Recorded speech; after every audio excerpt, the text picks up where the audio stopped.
2, 3. Voilà, allez.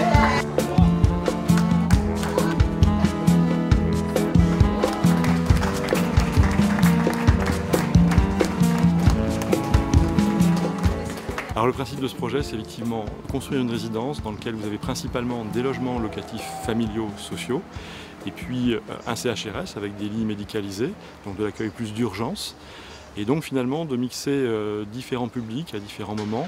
Et l'idée en fait, c'est d'arriver à révéler la mixité des parcours au travers une mixité d'offres et d'avoir un quartier qui soit comme ça, pluriel, dans lequel chacun trouve sa place. Le centre d'hébergement et de réinsertion sociale d'urgence, c'est un centre d'hébergement pour SDF qui font appel au 115. Donc on a 88 places d'hébergement pour personnes majeures, hommes, femmes et couples. Et de l'autre côté, donc on a des lits Altes Soins Santé qui sont un dispositif d'hébergement médico-social pour des personnes SDF aussi qui ont une pathologie aiguë et qui ont besoin d'être à l'abri 24/24 pendant quelques semaines le temps de leurs soins. C'est très important parce que le centre Tréget, qui va être donc géré par le diaconat, c'est une offre complémentaire qui est destinée aux personnes en grande difficulté sociale qui vont être orientées par le 104. On augmente donc le nombre de places. En plus, ça devient un centre d'hébergement et de réinsertion sociale, un CHRS. Le diaconat va avoir un contrat pluriannuel avec l'État, une autorisation pour 15 ans. C'est un partenaire extrêmement important et l'État, naturellement, a financé avec d'autres, la métropole, la région, etc., d'autres acteurs. Mais c'est dans la dimension, alors qu'aujourd'hui, on avait la conférence régionale de lutte contre la pauvreté qui se réunissait, je ne pouvais pas ne pas être là pour saluer le travail fait, pour saluer le partenariat et remercier les équipes qui vont faire fonctionner ce centre. On a accompagné ce projet sur la question du logement d'urgence. La région a une politique volontariste en matière d'habitat sur la région Nouvelle-Aquitaine.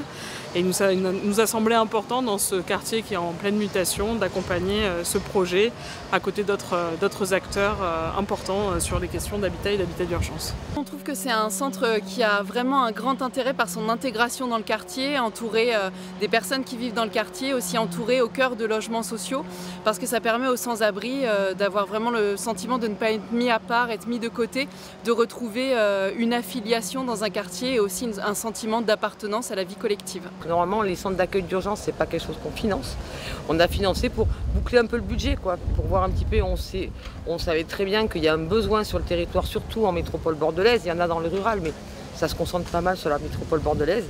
Et pour nous, c'était important de pouvoir apporter notre petite pierre à l'édifice de ce beau projet. Ce que ça a changé ici, c'est d'être dans des bâtiments tout neufs, complètement adaptés, qu'on a pu penser avec Claire Sienne et l'architecte sur la configuration, les chambres, où on est sur des chambres doubles, alors qu'avant on était sur des grands dortoirs de 7-8 personnes, avec chacun leur salle de bain, leur WC individuel, des espaces collectifs plus appropriés, des espaces de travail même pour les salariés plus adéquats. Et pour les lits Altes Soins Santé, c'est pareil, un environnement tout neuf, ce qui permet que les personnes se sentent vraiment chez eux sur la durée, qui peut aller de quelques semaines à quelques mois aussi. On sent que ça pose complètement aussi les gens d'être sur des lieux bien plus adaptés. On a beaucoup moins de phénomènes de violence, les gens sont moins tendus, ils ont leur espace à eux, où ils peuvent s'isoler, se reposer aussi. Ils ne sont plus obligés de vivre le collectif au quotidien, comme c'était le cas avant. Tout le monde s'est mis ensemble parce qu'en fait c'est un projet qui n'est pas commun, qui ne rentre pas dans les standards. Donc chaque acteur déjà s'est retrouvé dans le projet, mais a aussi fait quelques pas de côté pour arriver à l'appuyer, à le financer, à le soutenir. Et c'est aussi pour ça qu'on était, il y a quelque chose d'assez fort dans cette inauguration, parce qu'elle vient couronner un travail assez long, et dans lequel chacun a pu effectivement venir en appui. Et voilà, on s'est bien retrouvé dans ce projet, et aujourd'hui on est vraiment content de pouvoir en voir sa réalisation. Nous sommes résidents dans ce nouveau bâtiment depuis le mois de février. C'est bien, on peut cohabiter tous dans le même bâtiment sans qu'il y ait de problème. Moi je pense que c'est bien qu'il y ait une sorte de bâtiment pour que les gens qui n'ont pas trop d'abri puissent être dans un endroit chaud et pouvoir discuter avec des gens et pas être tout seul.